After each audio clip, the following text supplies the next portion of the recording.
I'm a girl. Who told you you're a girl? Mommy. Hey guys, welcome back to my channel. So today's video, I feel like I start out so many of my videos saying today's video is kind of sad, today's video is kind of dark. This one is too, just being real. You know, I didn't want to do a video on this subject despite the fact that it's going viral recently because I feel like, you know, anytime I'm doing a video about a child or a minor, it's just weird territory for me, and I think sometimes we forget that these children we're talking about, you know, are eventually going to grow into an age where they're on social media and they're seeing things said and videos about them. And I just wanted to really handle this the right way.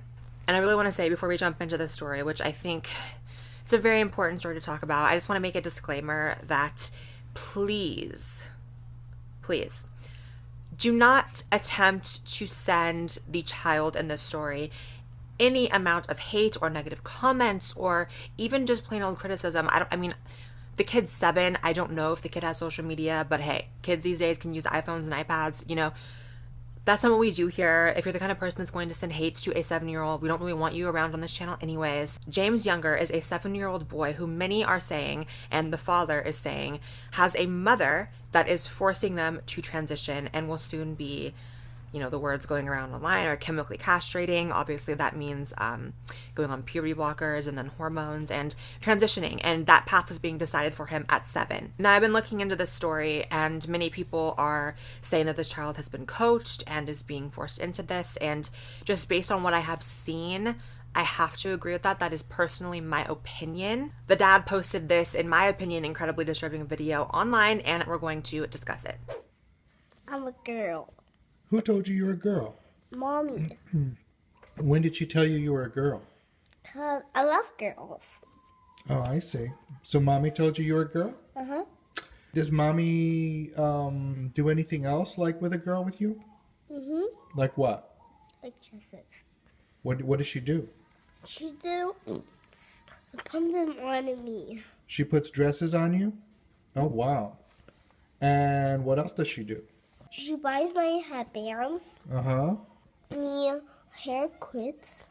Oh, hair clips? Okay. Does she do anything with your fingers? Yeah. What? She paints my nails. So mommy puts you in a dress and puts nail polish on you? And what does mommy tell you? She tells me I'm a girl. Oh, okay.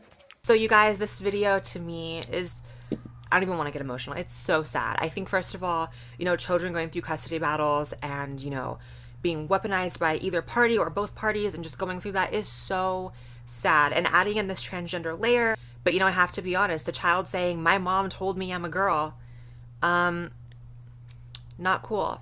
Now I'm transgender and I had feelings of gender dysphoria at that age as well. But one thing was that I felt like a girl at that age, but it wasn't because anyone was telling me.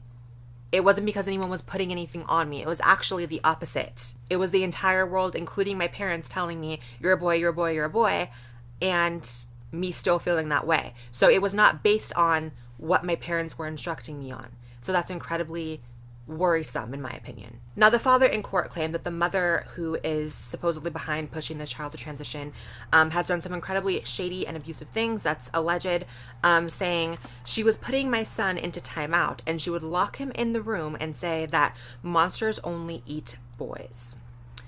Now if that's true, that seems like a blatant attempt to sort of manipulate James's idea of what a boy and girl is, trying to sort of almost imprint the idea that being a boy is bad, you're not a boy. And I don't know what the motive of this mother is, because apparently medical records are all stating that this boy is female, and I'm not sure if you can do that unless you legally change it or not. But regardless, there just seems to be a lot of choices being made for this boy. Now I think there is nothing wrong with children exploring with play and with toys and different sorts of things, and honestly even wearing what they want. If I'm being completely honest, I don't have an issue with that at all. But the mother has been going to consultations for puberty blockers, is quote not ruling it out, and it seems like this boy's fate is already decided. You know, I do believe 7-year-olds can experience gender dysphoria. I was one of them, but no 7-year-old is prepared mentally, emotionally, anything to make the decision to go on puberty blockers and then hormones and then live as a woman at 7. You know what? You know, whenever I talk about this, a bunch of people online will start screaming at me about how puberty blockers are safe and puberty blockers are not the same thing as hormones. No one's making permanent decisions. It's just puberty blockers. It's temporary. First of all, you're all annoying, that's the first thing. But there are 0 long-term studies on the effects and risks and dangers of puberty blockers in people. And puberty blockers aren't used forever. Many of these kids go on puberty blockers and then are starting estrogen or testosterone, respectively, at age 12, 13. And I'm sorry, but yeah, even at 12 or 13, you're not in a state to make that decision. If you think children should not be able to drive, get a tattoo, get a piercing, drink alcohol, smoke cigarettes, any of those things, but you think they should be able to chemically castrate themselves in transition, I don't even have words for you. I really don't. You know, I've been involved in trans debates and discourse for years now, and I have never, not once, seen one good argument that a 12-year-old, or in this case a 7-year-old, Mrs. James, is able to make that decision. The only argument is, well, if they don't go on hormones at 12, they might look bad when they're older. They might look more manly when they're older. I'm sorry, but are we prioritizing looks over being able to have a family in the future? Are we forgetting that when you go on estrogen at 12 or 13 and puberty blockers before, you are completely removing your ability to procreate?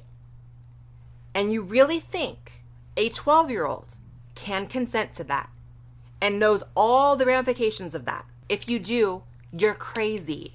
If you think we should prioritize, well, he might be 6 feet and not pass as easily as a girl when he's older, over being able to have a family, where's your mind at? Why are you that superficial? Now, is the world black and white? Does that mean that every child who transitions under the age of 18 is going to regret it when they're older and go through a crisis over it? No, I have met people who have transitioned at 13, 14, 15, 16, 17 and are happy, and you can tell it was the right decision for them.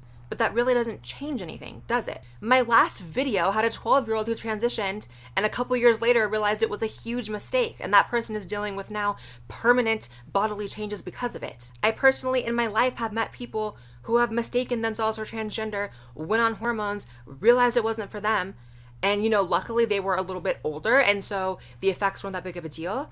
But making that mistake when you're 12 and 13 and those drugs are really taking an effect is really scary.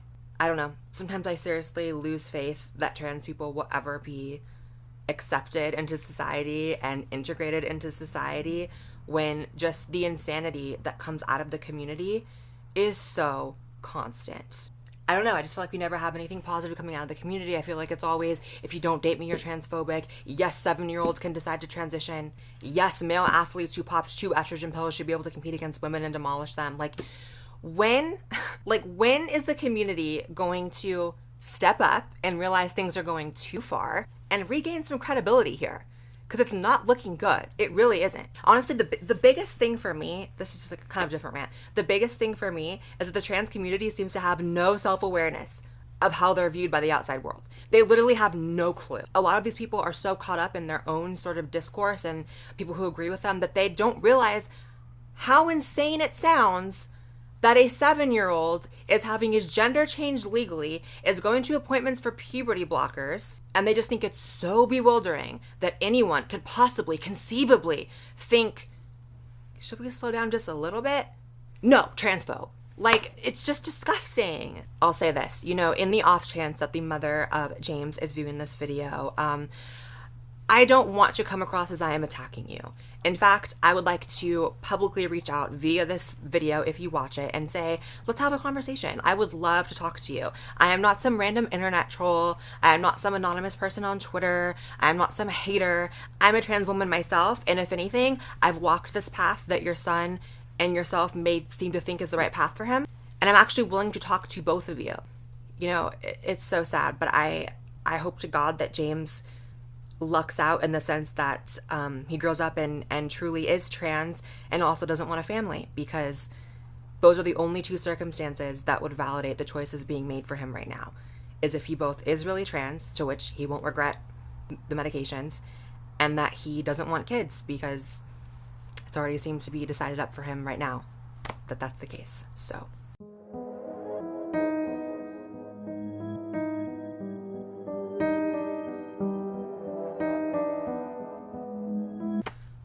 okay. I think that's it for this video, you guys. I love you. Please leave a comment. I want to know everyone's thoughts. Please share this video as well. I feel like this is extremely important. Follow my socials. It's the best way to find out when I upload, because YouTube half the time will not notify you. So I have Instagram and Twitter. Subscribe if you haven't, and I'll see you in the next video. Bye, guys.